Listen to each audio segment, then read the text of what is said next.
Natalie here. I am super excited about our topic today, so I'm going to jump right in. We're going to be talking about a social psychology term called fundamental attribution error.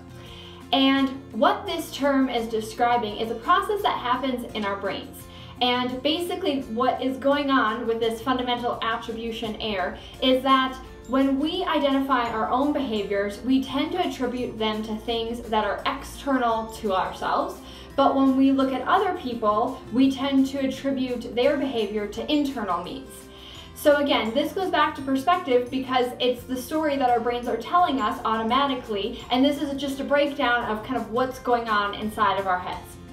Let me give you an example. It's one of my favorite examples. Let's say you're driving your car down the street and you make a bad move. So either you swerve into the other lane, you almost hit somebody, you get honked at because you made a mistake. Immediately our brains will go, well, I dropped my burger in my lap, or well, I was changing the music, my kid was yelling in the back, my dog jumped over me, something like that. There's going to be some external means that we are attributing to what caused that poor move on our part. We made a driving error, but it was because of something else that caused us to do it. Now, let's say you're driving and somebody else slams on their brakes in front of you or swerves and almost hits you. What do we say? Oh my gosh, that person's a moron. You shouldn't even be on the road. You're a terrible driver. All of these traits go back to what is inside of us. They go to an internal attribute. They actually describe the person, the quality of person that you see them as. That's the perception that we're taking. So, why I'm sharing this is because, again, this is an automatic process that our brain goes through. It's social psychology. It's something that happens naturally in our minds.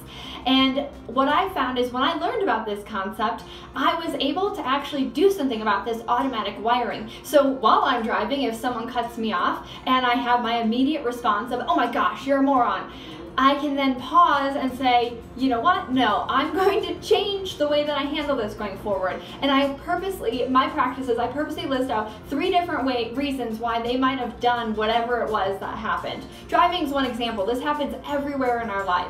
So like I said, I make a practice of when I catch myself doing that, I make sure that I list at least 3 reasons external to that person why they might be doing what they're doing. And what I found that this brings me is that I have a much greater belief in other people around me when I realize that they are probably just like me, where they're affected by both internal and external attributes. There's things going on around them all the time that are impacting why they do what they do. So when I jump to my conclusions, I purposely override it. And that would be my challenge for all of you as well. Observe your mind, watch when these automatic internal attributes are taking place, and challenge them a little bit. List out 3 different reasons why they might have done what happened, or why they did what they did, why they took the action that they took. And I think what you'll find is you will also grow a lot in your empathy and compassion and kindness towards other people and the world around you. So that's all I have for you today. The next 2 days are actually going to be different techniques similar to the one that I just gave you to continue growing this practice on being in control of your perspective and what's going on around you and how your brain's working and you're interpreting the world. So stay tuned for the next 2 videos. I'm super excited to share those with you as well. Have a great day, everyone.